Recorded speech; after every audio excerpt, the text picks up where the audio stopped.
Maitei Christian amasung Kuki Christian gi matang da video ama semgi adu video dugi ngasi matang da wafam khara thamjage adu loina na mayam da ngasi wafam amtang sengdokchage haina video se pura lae ahamada ina sengdok mayam gi pham da sengdokchaga da wafam di pari mom channel hojai dagi ni mayam na kasar dagi ni na comment to bire adu ai kasar dagi na chade ai hojai haiba lamdam du gi ni ai Bharaputra valley dagi ni kasar di Borak valley ta gare akoi se gi yamna thapi aduna ngasi dagi di mayam na nusi biduna aibu hojai dagi pari mom channel haina ningsing bi waina yengbiri ba mayam punamk ekaikhumnajari adu di video se haurasi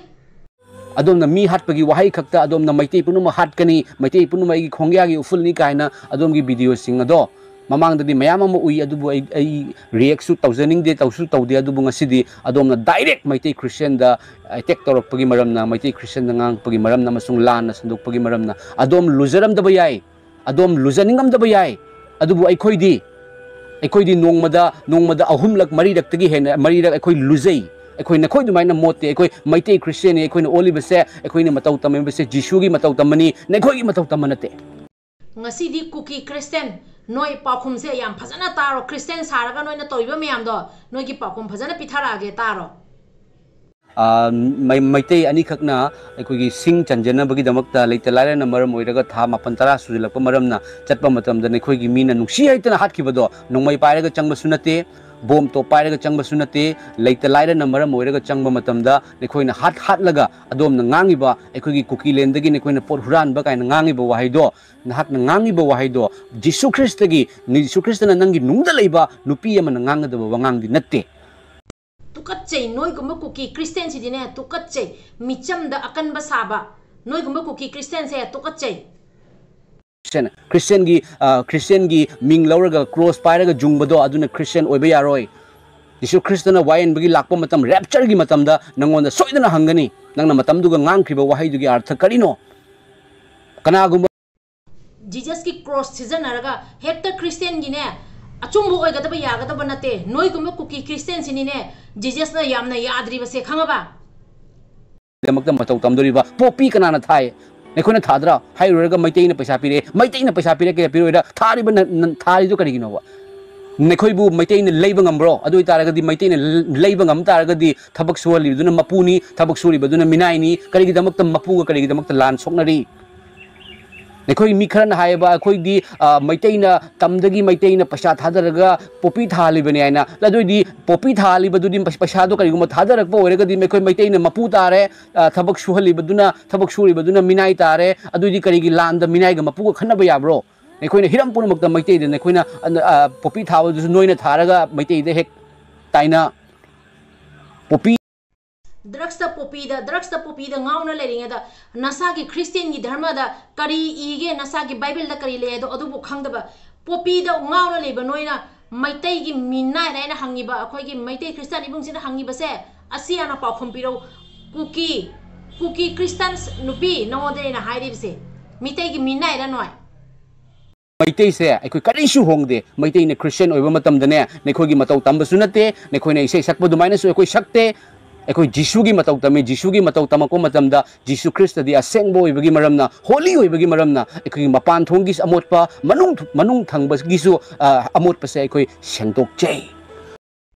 Christian nupi ama oiraga Kuki Christian nupi nang na maitai Christian bu aduk handhana yengba nang karama Christian no aduna maitai haiba maitai se noigi matau tamba nate Jesus ki maning in man Jesus ki matau tamba ni haiba se asi khango aduna maitai da handhana yengano maitai gi minai oigadabni no maitai Christian gi minai oigadabni maitai gi minai oigadabni ekhoi de noi tamjagadabni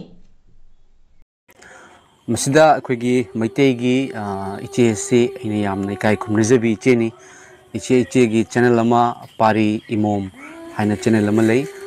masung iche se yamna handak Manipur da thoiba akhoi gi yamna awana da akhoi kasar dagi ichena chatpiduna Manipur da sumateng yamna pangbiba akhoi yam ina di yam ekaikhumnajai iche se amasung ichena amagna phongdok pirak pase akhoi gi Kuki gi nupi Jessica haribi nupi sina hairak pase tabadagi iche gi thamoi da su akhoi gi yaning da ba ma ga loinena ichena phongdok pirak pani ai masigi paukhum se ai Holy Bible gi matung ina mayam ai pijarake inau ozabu ekaikhumnajari uchari maitai Christian ama oina karamba matomongda lei hebase mayamda thambirapagi tamakta aina kuki Christian amasong maitai Christian gi matangda wafam gra thamgibaduga adugi video digi matungina inauna reply pibirakpasegi tamakta inaubu haninga letana thagachari aduga aina inauda haijagadaba wafamdi ai kasardagi nachade ai hojai dagi ni hojai heba lamdam bhaputra valley dagi ni aduna hojai dagi pari imom channel gi magi dagi inabu haninga letana thagachari yengbiriba mayam punamapusu hojai gi pari imom channel na ekaikhumnajari uchari ngasi dagi di kasardagi haibiranu ai hojai dagi ne na mayam khangminarasi New Testament da haibadi Jesu Christ na laaba matungda nang mi halu haina haibagi Bible gi verse leiba taragadi nang chanbiduna ingonda haibiro leitaba taragadi nahak na mingonda thi na ngangbagi su nanggonda right leite nang nahak na mingonda thi na ngangbagi nangi keno Jesu Christ na nanggonda ayaba pide maram kuki Christian ngasi di noi pa khompiro noi na mi hatlaga afau sana video thangaliba mayam do adu digi noi pa khompiro ba noi gi Bible da noi gi New Testament da kari yauge ba adu noi pa khompiro ba ngasi noi kuki Christian amo oina asi hangi ba wa hangse akoi maitai Christian imung je hangi ba wa hangse gi pa khompiro ba aseng ba kuki Christian ne hairaga ba do gi duga खोगी नते ताइबंग पान बद world the ख्वाइदगी हेन मसिंग जाम्बा हाइरगदी Christianity नि नाहकी Christianity दो मीना उरगदी जिसु Christ थाजब me हेंगलकपदि line हंथकिनी अखोइदी Mitta अखोइदी ईश्वरना फोंदोक पिरे नखोइगी ngasidigidi achumba afabado nang pamna bohono pamu Jesu Christ gi Bible pabiu New Testament gi Bible pabiu Old Testament habado all do dum paraga leinu all duga loina everything yaw taraga di new karigi la ibano Jesu New Testament karigi la ibano Jesu Christ la aba matung da Jesu gi wahai do dum pabiu Jesu na mingunda machin thiu haide akampet ngango haide mingonda hatoki haina haide maramaduna adom masidagi di video se wapao se tabadagi di shona adom bu sokpi boisanu thawai mathang dagi di kuki Christian noi sono surkanu cross kara yungjallaga Christian ni hairaga Christian gi mato mongdo Christian utlaga mayam da lana sanbado Hindu Christian mitai Christian mayam utpa mayam do adu tawrakanu khangaba Christian utlaga mayam da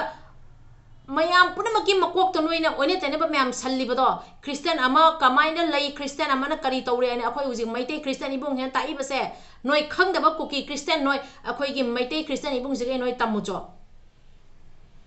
aduna mathang dagi di wanga pada khandaraga samara khandara wanga ngau maitai da usithoi da wanga nga kanu maitai da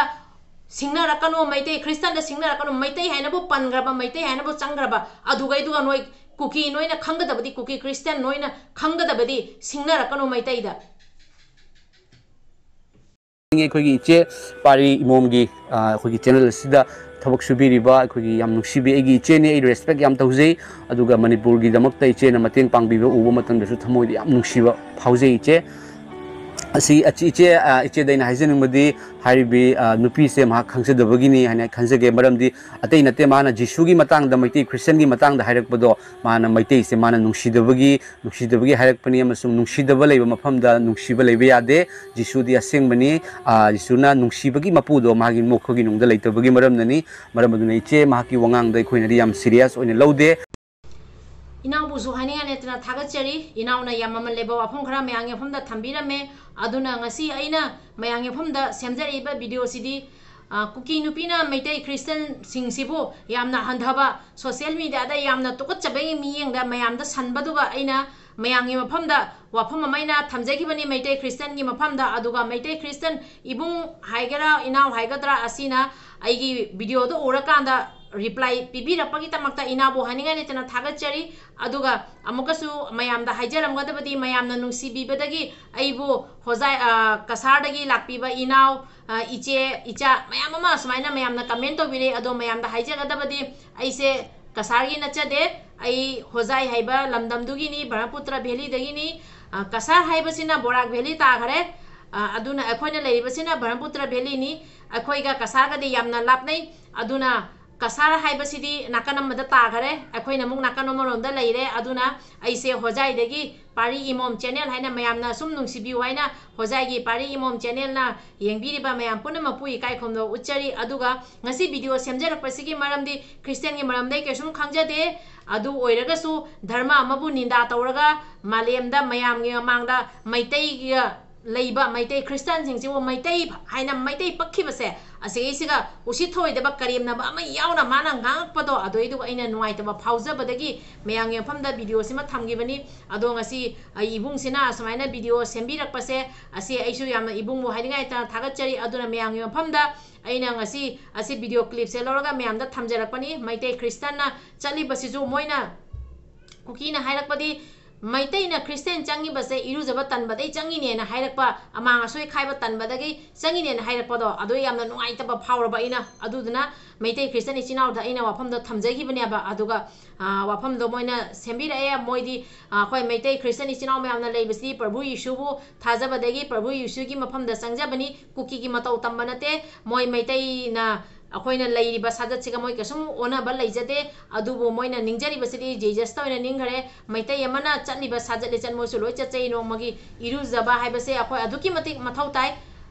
nung seng basidi aduki matik mathau tai adu irak so mapan thong da akoina amot pa sengdoktra gadi isagi amot pa myam da sengdoktra gadi afaba wakhan la oi thamoi nung da hakchang manung da sengaga so mapan ju sengbagi mathau ni aduna asenga man khaiba luna chatpa lu banan bai se asena khwai dagi aseng mane na khanna leine ba thamoi manung da seng baga loina loina na mapan ju seng bagi mathau tai ba aduna akoina chachari ba akoina no magi iru zaraga akoina thaksi khasi naina chatli ba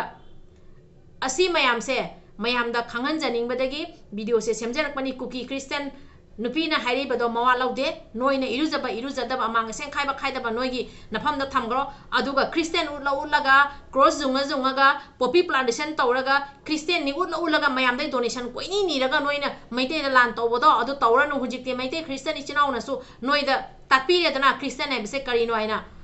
mi halaga harauri ba christian noise kari no mi gi mayum mai tharaga harauri ba christian noise karma christian no